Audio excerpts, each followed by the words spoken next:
ओम श्री गुरुवे नमः। सर्वे भवन्तु सुखिनः, सर्वे सन्तु निरामयाः, सर्वे भद्राणि पश्यन्तु माँ कश्चित् दुख भाग भवेत्। मित्रों, आप सबका अभिनंदन है। जैसा मैं हमेशा से कहता आया हूँ, सनातन संस्कृति आनंद में विश्वास रखती है। हर दिन को त्यौहार के रूप में आनंद के साथ मनाने की परंपरा सनातन संस्कृति में अनादिकाल से रही है। हर छोटे छोटे से त्यौहार को, हर छोटे दिन को, हर दिन को हम किसी न किसी त्यौहार के रूप में परिवर्तित करके खुशी मनाते हैं। और देखिए, ये खुश रहें भी क्यों ना, it's a art of living. हमारा एक संस्कृति है जहाँ हम आनंद के साथ रहते हैं। जब हम किसी चीज़ को आनंद के साथ करते हैं तो उसमें हमारी एनर्जी और ऊर्जा बहुत अधिक आती है। जैसे देख लीजिए, आज जो है इतनी ठंड रहती है, मकर संक्रांति में इतनी ठंड होती है, मगर लोग बाग उत्साह से जाते हैं, बड़े दूर दूर से लोग जाते हैं और नर्मदा, गंगा, यमुना, जो भी नदियाँ पड़ती हैं उनमें सभी में बहुत भीड़ रहती है और बड़े श्रद्धा के साथ स्नान करते हैं। जब श्रद्धा के साथ स्नान करते हैं तो जो ऋषिकेश और हरिद्वार का बर्फ़ का जैसा ठंडा पानी रहता है तो वहाँ पर भी आनंद आता है और लोग बड़े श्रद्धा के साथ स्नान करते हैं, उनको ठंड का एहसास नहीं होता। तो ये अंदर से चीज़ें आती हैं, इनर स्पिरिट है जो हमारी जागृत होती है। तो हमारी संस्कृति है ये, और ये हमारी संस्कृति पे हमें बहुत गर्व है। तो हर त्यौहार को देखिए, अब मकर संक्रांति क्या है, ये सब वैज्ञानिक कारण है। मैं तो हमेशा से बोलता हूँ, तो हमारी जो संस्कृति है वो वैज्ञानिक आधार पर बेस्ड है। कोई इसका ऐसा नहीं है कि कोई भी त्यौहार है तो उसका कोई मतलब नहीं, हर चीज़ का गहरा मतलब है। वेद में हर चीज़ की व्याख्या मिलती है। तो दो चीज़ें मिलती हैं, तो मैं आपसे इसमें लंबी चर्चा करूँगा आज, और एक एक विषय पे बड़े उससे प्रकाश डालूँगा। कृपया इसको बड़े ध्यान से सुने। और तो हो सकता है कि ऐसा लगे कि बोरिंग है, मगर बोरिंग नहीं है, ये ज्ञानवर्धक बहुत है। आप सब जानते भी हैं, मगर इसको रिव्यू कर लें एक बार, पुनः इसको अपने दिमाग में जागृत करें कि क्या चीज़ें हैं। तो आनंद के साथ हम इस त्यौहार को मनाएं। मैं आपको मकर संक्रांति की बहुत बहुत शुभकामनाएं प्रेषित करता हूं। अब देखिए, जो है वर्ष होता है हमारा 365 दिन का। 365 दिन में 12 महीने होते हैं। 12 महीने को दो कालों में विभक्त किया गया है। कौन कौन से दो काल हैं? दक्षिणयान, जब सूर्य दक्षिणायन रहता है तो उसको विसर्ग काल कहा गया है। तो अभी हम जो है विसर्ग काल में चल रहे हैं, और 14 जनवरी के बाद उत्तरायण में प्रवेश करेंगे तो अदान काल प्रारंभ हो जाएगा। तो अब चूँकि दक्षिणायन से हम उत्तरायण में जा रहे हैं तो पहले दक्षिणायन की बात करते हैं। देखिए, दक्षिणायन में 3 ऋतुएँ होती हैं, पूरी 6 ऋतुएँ हैं। तो दक्षिणायन में 3 ऋतु होती हैं, वर्षा, शरद और हेमंत। और उसके बाद आते हैं उत्तरायण। उत्तरायण को अदान काल कहते हैं, और अदान काल में जो ऋतुएँ होती हैं, शिशिर ऋतु, वसंत ऋतु, ग्रीष्म ऋतु। 3 ऋतु इसमें होती हैं, 3 ऋतु इसमें होती हैं। तो अब 3 ऋतु होती हैं। अब वर्ष को कितनी राशियों में विभक्त किया गया? 12 राशियों में। 12 राशियाँ कौन कौन सी हैं? उत्तरायण की राशि की बात, पहले हम दक्षिणायन की राशि की बात करें तो दक्षिणायन में है कर्क, सिंह, कन्या, तुला, वृश्चिक, धनु। उत्तरायण में जब हम प्रवेश करेंगे तो मकर, कुंभ, मीन, मेष, मिथुन। मकर, कुंभ, मीन, मेष, वृष और मिथुन, ये 6 राशियाँ अदान काल में हैं और 6 राशियाँ विसर्ग काल में। अब आप सोचते होंगे राशि का क्या मतलब है मकर संक्रांति का? मकर संक्रांति का मतलब सारा का सारा मतलब राशियों से है। अब चलते हैं संक्रांति। संक्रांति का अर्थ क्या है और कितनी संक्रांति होती हैं? देखिए, संक्रांति का अर्थ है जब सूर्य एक राशि से निकल के दूसरी राशि में प्रवेश करता है तो जब उस काल को संक्रांति कहते हैं, ट्रांजिशनल फेज। यदि मैं उसकी भाषा में बात करूं, साइंस की, तो ये ट्रांजिशनल फेज है। तो एक राशि से निकल के दूसरी राशि में जब प्रवेश करता है सूर्य तो उसको संक्रांति कहते हैं। तो इस तरह से धनु राशि से निकल के कहाँ प्रवेश करेगा? मकर राशि में। चूँकि धनु राशि से निकल के मकर राशि में प्रवेश करेगा, इसलिए इसको मकर संक्रांति कहते हैं। वैसे देखा जाए तो संक्रांति 12 होती हैं, 12 राशि हैं, तो सूर्य एक एक करके 12 राशियों में प्रवेश करता है।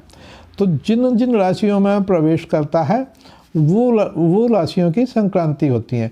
इसमें सबसे ज़्यादा प्रमुखता से मकर संक्रांति मनाई जाती है, फिर मेष संक्रांति होती है। मेष संक्रांति में पंजाब में वैसाख पर्व आता है, वैसाखी में विशाखा नक्षत्र होता है और इस समय रवि की फसल कट के तैयार होकर घर आती है, तो उस समय इसको बड़ी हर्ष के साथ मनाते हैं। फिर तुला संक्रांति है, तुला राशि में प्रवेश करता। फिर कर्क संक्रांति है, मिथुन निकल के कर्क राशि, मिथुन से निकल के तो सूर्य कर्क राशि में प्रवेश करता है, तो फिर वो दक्षिणायन हो जाता है।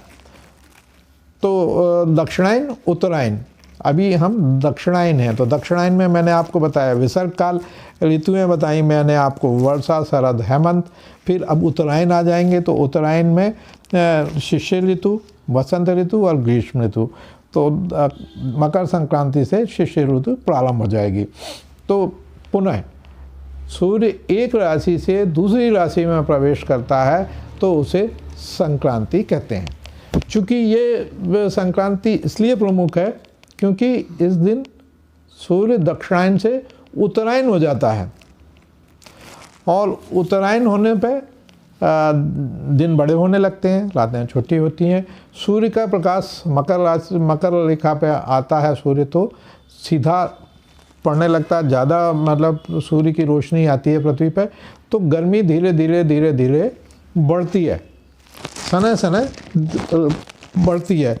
ऐसे ही जब कर्क राशि में प्रवेश होता है तो क्या होगा? मिथुन राशि से निकल के कर्क राशि में प्रवेश होगा तो दक्षिणायन हो जाएगा।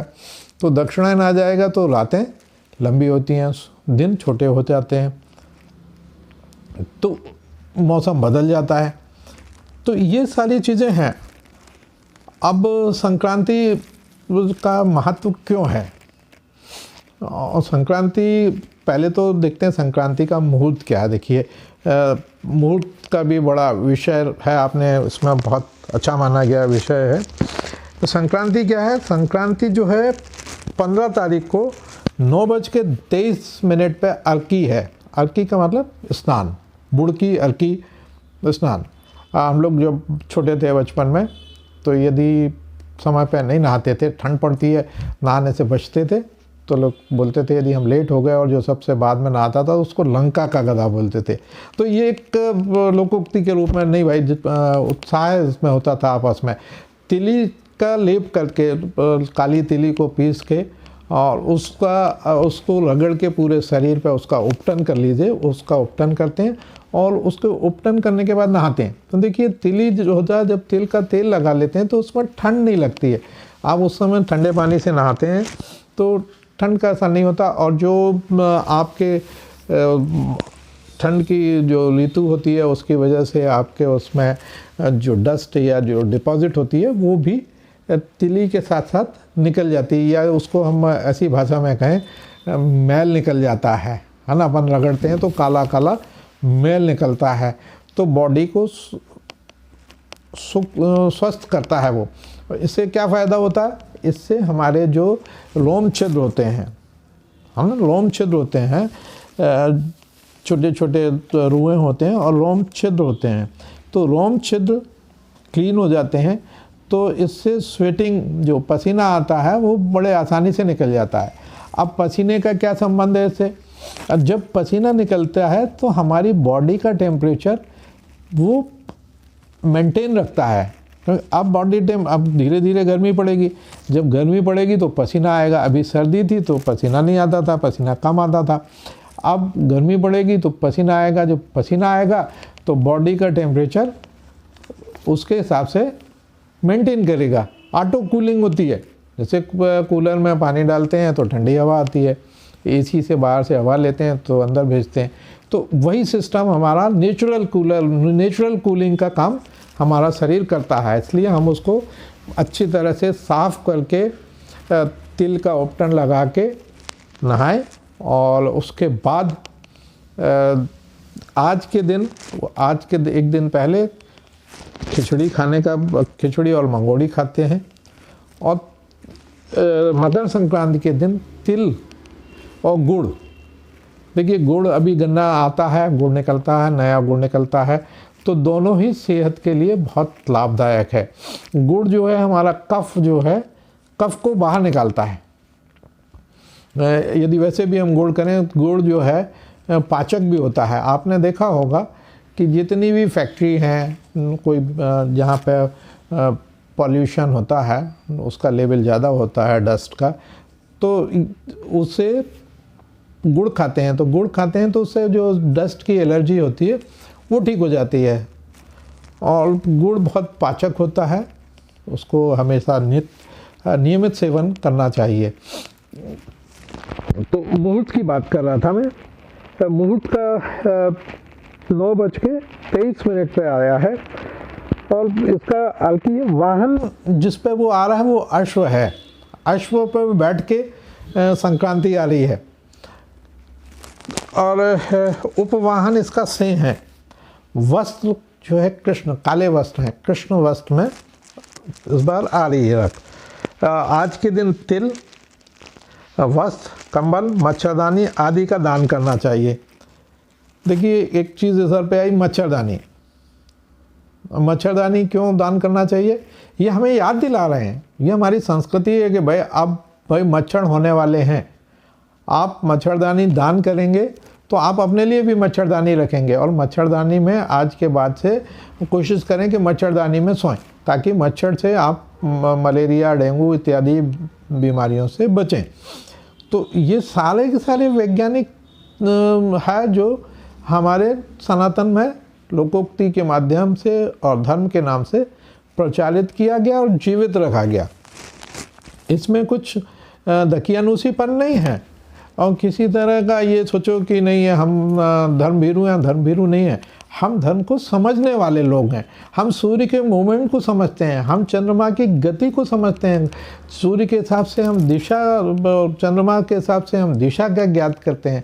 तो हमारे विज्ञान है, ये हमारी बहुत बड़ी विज्ञान है। और बहुत बड़ी बड़ी वेधशालाएँ आपने देखी होगी, विक्रमादित्य ने उज्जैन में बनाई थी, जयपुर में बहुत बड़ी वो है, सूर्य मंदिर कोणार्क है, वहाँ पे बहुत बड़ी वेधशाला हैं। तो ये सब वेधशाला हुआ करते थे हमारे मंदिर ज्ञान के भंडार थे।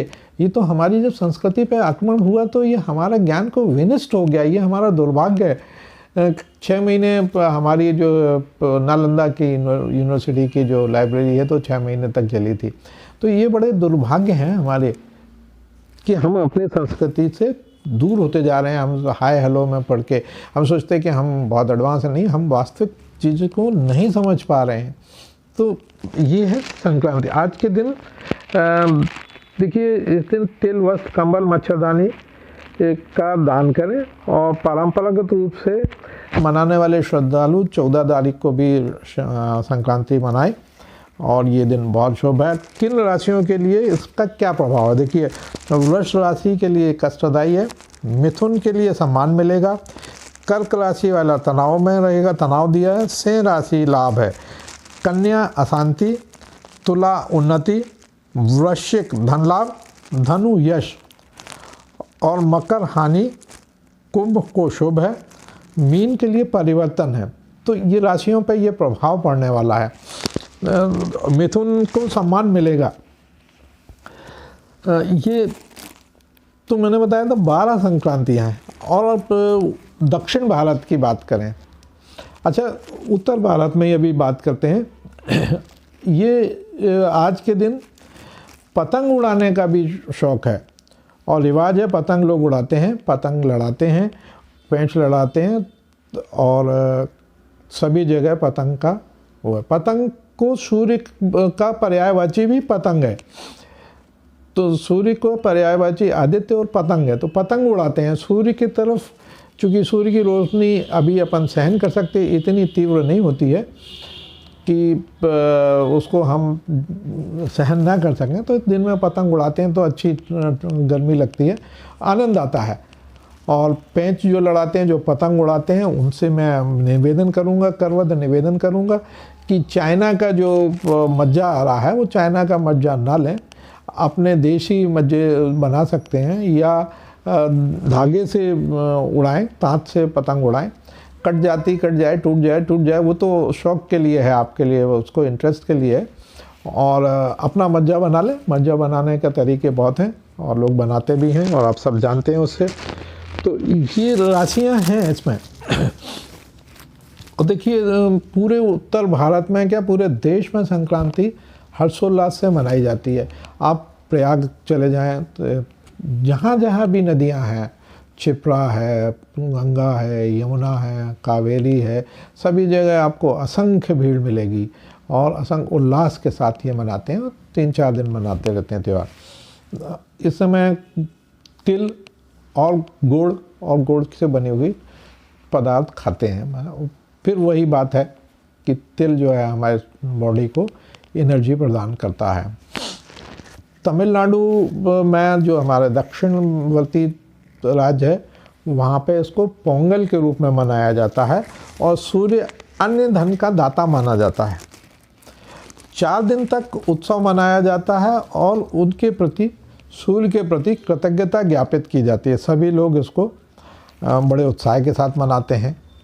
ये अन्न का देवता माना जाता है और सूर्य के लिए हम कृतज्ञता ज्ञापित करते हैं क्योंकि यह मकर राशि में प्रवेश कर रहा है। तो चाहे तमिलनाडु हो, चाहे हिमालय हो, के जम्मू एंड कश्मीर हो, चाहे केरल हो, तो ये राशि में तो वहीं प्रवेश कर रहा है ना, मकर राशि में। तो नाम अलग अलग हो सकते हैं, मगर इसकी वास्तविकता यह है कि ये उत्तरायण हो रहा है और उत्तरायण होना ये बहुत बड़ी बात है।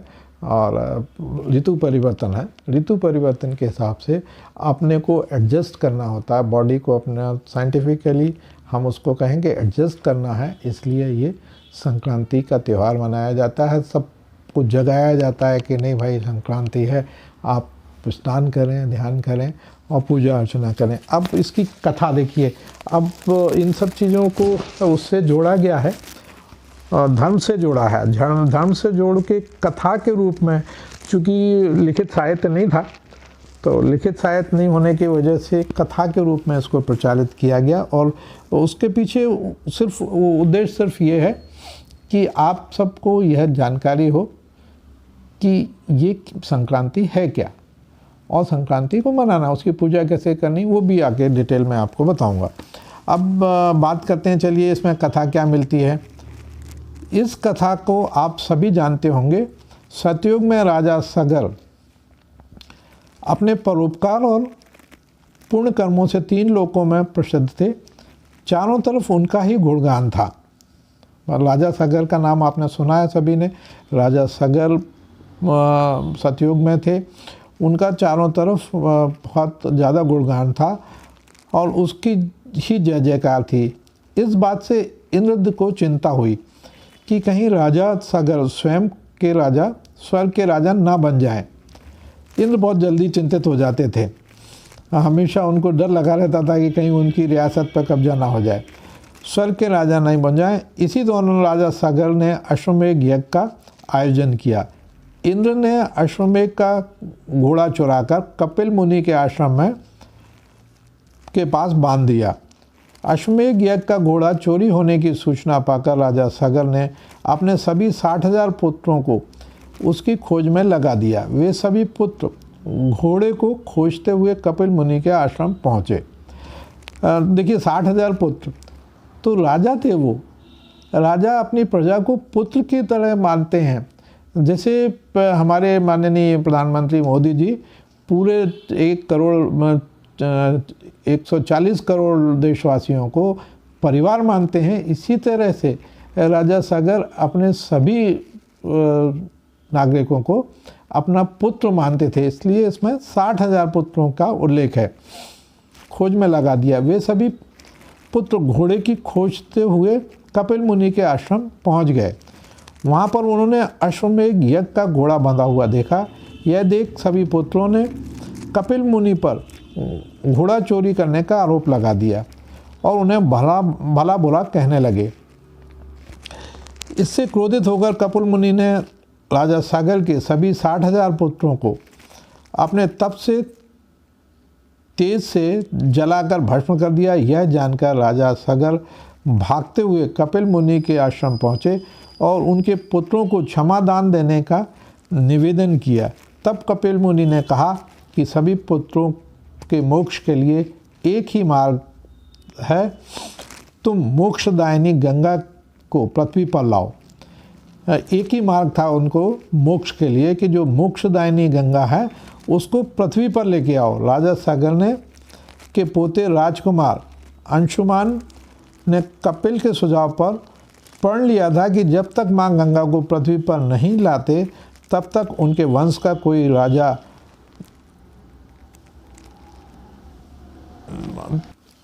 चैन से नहीं बैठेगा। वे तपस्या करने लगे। राजा अंशुमन की मृत्यु के बाद राजा भागीरथ ने कठिन तप से माँ गंगा को प्रसन्न किया। माँ गंगा का वेग इतना तेज था कि वे पृथ्वी पर उतरती तो सर्वनाश हो जाता। तब ब्रह्मा जी ने भागीरथ जी को भगवान भोलेनाथ जी को प्रसन्न करने को कहा। तब राजा भागीरथ ने भगवान शिव को अपने तप से प्रसन्न किया ताकि वे अपनी जटाओं से होकर माँ गंगा को पृथ्वी पर उतरने दें, जिससे गंगा का वेग कम हो सके। भगवान शिव का आशीर्वाद पाकर राजा भागीरथ धन्य हुए। माँ गंगा को अपनी जटाओं में रखकर भगवान शिव गंगाधर बने। शिव को माँ गंगाधर भी कहा जाता। माँ गंगा पृथ्वी पर उतरी और आगे राजा भागीरथ और पीछे पीछे माँ गंगा पृथ्वी पर बहने लगी। राजा भागीरथ माँ गंगा को कपिल मुनि के आश्रम तक लेकर आए, जहाँ पर माँ गंगा ने राजा सागर के 60,000 पुत्रों को मोक्ष प्रदान किया। जिस दिन माँ गंगा ने राजा सागर के 60,000 पुत्रों को मोक्ष दिया उस दिन मकर संक्रांति थी। ये जिस दिन 60,000 पुत्रों को मोक्ष दिया उस दिन मकर संक्रांति थी। वहाँ से माँ गंगा आगे आकर सागर में मिल गई। जहाँ वे मिलती हैं वह जगह गंगा सागर के नाम से प्रसिद्ध है। धार्मिक मान्यताओं के अनुसार मकर संक्रांति को गंगा सागर या गंगा नदी में स्नान करने से मोक्ष प्राप्ति होती है और 7 जन्मों के भी पाप मिट जाते हैं। देखिए, बहुत अधिक महत्व दिया है। गंगा सागर की तपस्या से मतलब ये था कि जो हिमालय से निकलने वाला जल था उसको एक केनाल का रूप देके वो खुदाई करके नदी का शेप दिया और नदी को वो लेकर आए जमीन पर। देखिए, मकर संक्रांति की पूजा विधि, इस दिन प्रातःकाल नित्य प्रतिकार्य करके स्नान करना चाहिए। स्नान का मुहूर्त दिया है 9:23। उसके बाद लाल रंग के कपड़े पहनने चाहिए। प्रातःकाल को सूर्यदेव जी को तांबे के लोटे में शुद्ध जल में तिल, लाल चंदन, लाल फूल, गुड़ इत्यादि डालकर अर्घ्य दें। मतलब अब जो है अर्घ्य देने का प्रारंभ करना चाहिए। जब सूर्यदेव जी को अर्घ्य दें उस समय नीचे भी एक तांबे का बर्तन रख लेना चाहिए ताकि जल उसमें एकत्रित हो सके। अब एकत्रित किए जल को मदार के पौधों में डाल देना चाहिए। मदार बहुत शुभ माना गया। मदार सूर्य का जल डालते समय इस मंत्र का उच्चारण करें, ओम गणेश सूर्य आदित्याय नमः। उसके बाद पूरे दिन बिना नमक खाए व्रत का पालन करना चाहिए। तो ये कुछ कथाएं मिलती हैं। और राजा सागर गंगा को पृथ्वी पर लाए, ये सब जानकारी आप सबको है। ये हो सकता है अत्यंत मकर संक्रांति पे। देखिए, एक और छोटी सी बात मैं आपको बता दूं। इस दिन आप यदि तिल का दान देते हैं तो शनिदेव बहुत प्रसन्न होते हैं कि तिल दान देना बहुत शुभ माना गया है। यदि आप इस दिन गुड़ का दान देते हैं तो भगवान सूर्यदेव बहुत प्रसन्न होते हैं। मकर संक्रांति के दिन खिचड़ी का दान देना भी शुभ माना गया है और उतना ही इस दिन इसे खाने का भी महत्व है।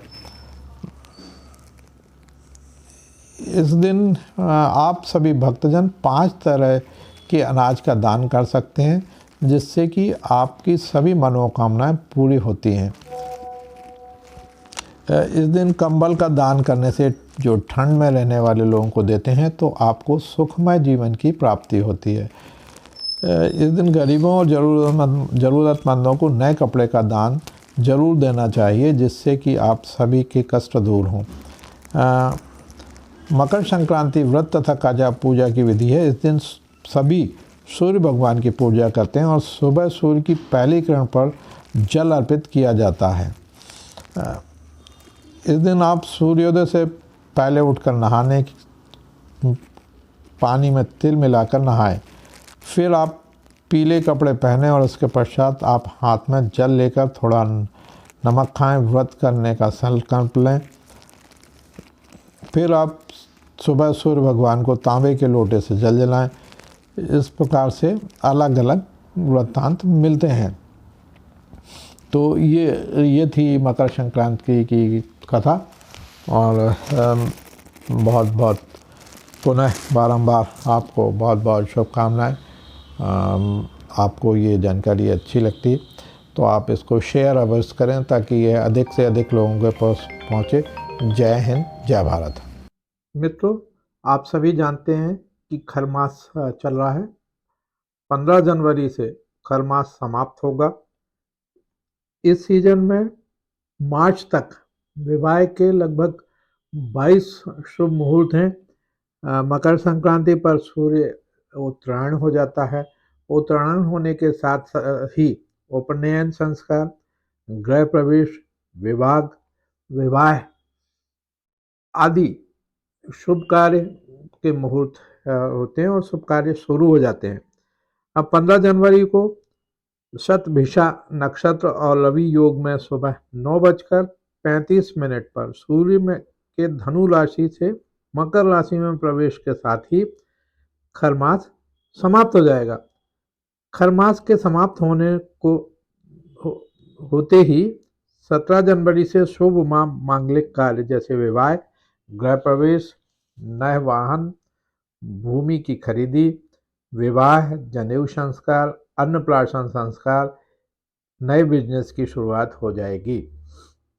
इस दिन से सूर्य उत्तर दिशा की ओर गमन करते हैं और मकर संक्रांति से सूर्य का प्रकाश तेज होने लगता है। साथ ही देवी देवताओं के दिन शुरू हो जाते हैं। 16 दिसंबर को सूर्य के धनु राशि में प्रवेश के साथ ही खर मास शुरू हो गया था। जब सूर्य देव गुरु बृहस्पति और की राशि धनु या मीन में होते हैं, ऐसे में बृहस्पति और सूर्य दोनों का शुभ प्रभाव कम हो जाता है। सूर्य की गति धीमी हो जाती है और बृहस्पति का तेज कमजोर रहता है। मांगलिक कार्य में सफलता के लिए इन दोनों ग्रहों की शुभता बेहद जरूरी है। यही वजह है कि खरमास के चलते शुभ व मांगलिक कार्य बंद थे। मकर के सूर्य होते ही 17 से विवाह के शुभ मुहूर्त शुरू हैं। इस सीजन में मार्च तक 22 शुभ मुहूर्त हैं, जिसमें जनवरी में 17, 18, 20, 21, 30, 31, फरवरी में 3, 4, 5, 6, 12, 13, 17, 26 और 27 फरवरी। मार्च में 2, 3, 4, 5, 6 एवं 7 तारीख विवाह के लिए शुभ है। 14 मार्च से मीन राशि के सूर्य हो जाने पर शादी विवाह पर रोक लग जाएगी। उन्होंने पौष का महीना 25 जनवरी को समाप्त होगा, लेकिन इस बार पौष के महीने में भी विवाह के शुभ मुहूर्त रहेंगे, क्योंकि शास्त्रों के अनुसार मकर राशि के सूर्य होते ही माघ माह माना जाता है। गृह प्रवेश के लिए मार्च तक 7 शुभ मुहूर्त व मुंडन के लिए 6। मकर संक्रांति के बाद से गृह प्रवेश, नया व्यापार आरंभ, मुंडन संस्कार एवं उपनयन संस्कार के शुभ मुहूर्त शुरू हो जाएंगे। गृह प्रवेश के लिए जनवरी 26 एवं 31 तारीख शुभ है। फरवरी में 1, 2, 14, 19, 29 मार्च में मुंडन के लिए फरवरी में 1, 5, 15, 19, 21, 22 तारीख शुभ है। वहीं 14 फरवरी वसंत पंचमी उपनयन संस्कार के लिए शुभ है। मित्रों, ये कुछ जानकारियां थी मकर संक्रांति के से जो शुभ कार्य शुरू होना प्रारंभ होते हैं, और मैं आप सबको पुनः बारंबार मकर संक्रांति की शुभकामनाएं प्रेषित करते हुए इसको विराम देता हूँ। यह जानकारी यदि आपको अच्छी लगी तो इसको साझा ज़रूर करें। जय हिंद, जय भारत।